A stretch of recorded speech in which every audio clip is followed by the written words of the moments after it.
Hola a todos y todas, bienvenidos a esta nueva clase de Geofísica y Métodos Geofísicos de la Universidad Nacional del Sur. En esta oportunidad vamos a ver una clase en particular que propusimos denominar la clase 5B o unidad 5B. Y en ella vamos a tratar el tema de la isostasia. Vamos a definir la isostasia, vamos a revisar los modelos isostáticos propuestos y también vamos a aprender a calcular la compensación isostática. Mi nombre es Nicolás Civetti, pueden comunicarse a través de la dirección de correo electrónico o con cualquier integrante de la cátedra, también a través de sus correos electrónicos que pueden encontrar en la plataforma del módulo. Isostasia. La teoría sostiene que el manto puede fluir debido a su plasticidad, y esta propiedad también permite otro proceso muy importante para la Tierra que se conoce como isostasia.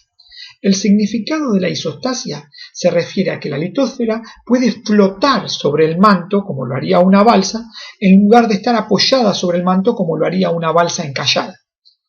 En esta imagen muy escolarizada, pero fácil de entender, se refleja la relación entre las cargas y las viscosidades.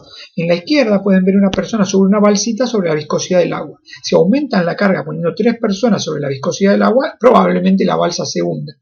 Sin embargo, 4 personas sobre la viscosidad del concreto, no sucede absolutamente nada y la balsita no se hunde. Cuando se mide la gravedad, se obtiene lo que se denomina anomalías de Bouguer, que es el valor local que se desvía en más o en menos del valor de la gravedad esperada para ese lugar, una vez que se realizan una serie de correcciones que veremos oportunamente. Las anomalías de Bouguer son casi siempre negativas en zonas montañosas y altiplanicies, y positivas sobre los océanos y mares profundos. Además, la magnitud de la anomalía de Bouguer depende de la altitud del continente o de la profundidad de esas aguas. Tales observaciones sugieren que las correcciones de Bouguer son excesivamente grandes. El exceso de materiales entre la superficie y el geoide en los continentes y el defecto de material que implica la presencia de agua en vez de rocas en los mares no tienen los efectos gravitacionales como se esperaría de sus masas y dimensiones. Pierre Bouguer, alrededor de 1750, observó por primera vez que la atracción gravitacional de las montañas era más pequeña de lo que cabría esperar. Los resultados de Bouguer fueron confirmados por Sir Everest para observaciones realizadas en la India unos 100 años más tarde. La diferencia existente entre la atracción gravitacional esperada y la observada fue puesta de manifiesto en Inglaterra por Pratt. Y Pratt propuso la siguiente explicación. Las montañas no son simplemente masas yacentes sobre la superficie de la Tierra, sino que se originaron a causa de las temperaturas anormalmente elevadas del interior de la Tierra, que determinaron la dilatación de los materiales y, por consiguiente, una disminución de su densidad. La prominencia de las montañas es consecuencia de la expansión sin implicar la presencia de nuevas masas materiales.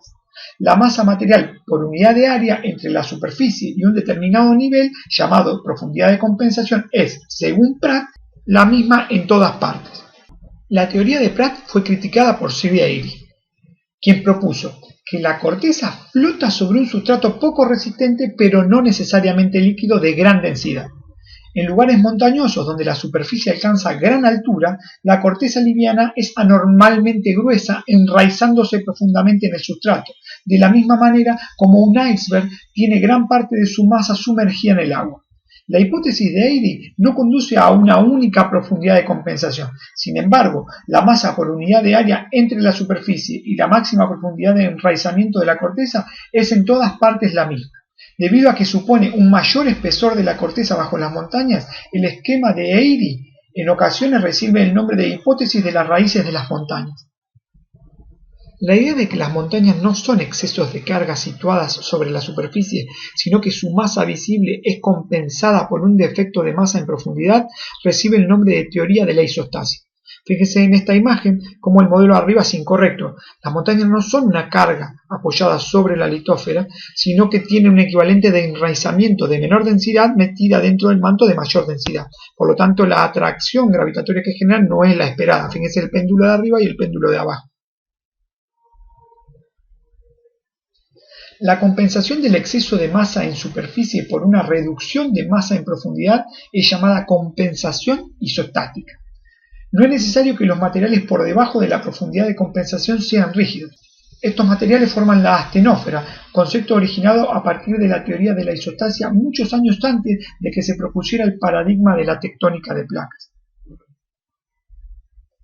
El cálculo cuantitativo de la compensación isostática se realiza fácilmente a partir de la condición de que la masa por encima de un determinado nivel es constante para cada unidad de superficie.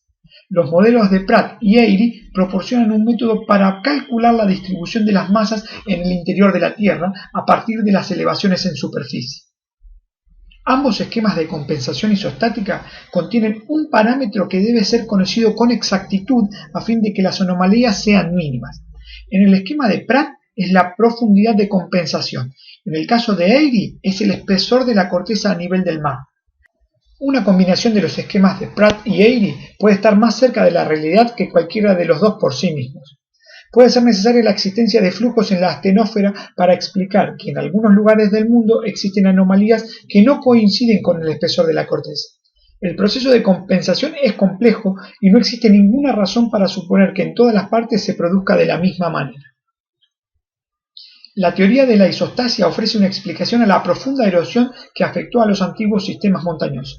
La erosión quita materiales por encima del nivel del geoide. Consecuentemente, la masa compensada es más ligera que la circundante, por consiguiente tiende a elevarse. La aparición en niveles superficiales de núcleos profundos erosionados de antiguas montañas es consecuencia de este proceso de elevación isostática.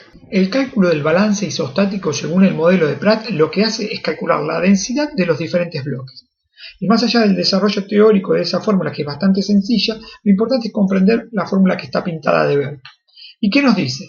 Que el espesor de la corteza al nivel del mar multiplicado por la densidad de esa corteza va a ser igual al espesor de la corteza oceánica, bien reducida en espesor por la densidad de esa corteza, y también va a ser igual al espesor de la corteza en las montañas, engrosada en espesor por la densidad de esa corteza.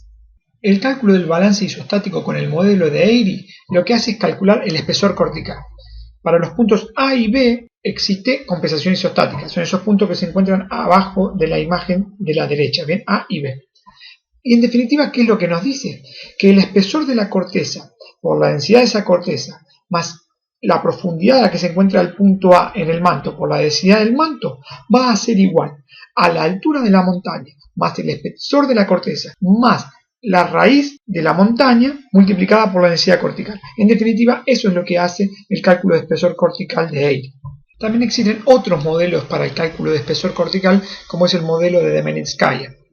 Las curvas empíricas de estos modelos esquematizan relaciones entre el espesor cortical y el valor en miligales que se obtiene, y el otro gráfico, el de la derecha, relaciona el espesor cortical con la altura media sobre el nivel del mar.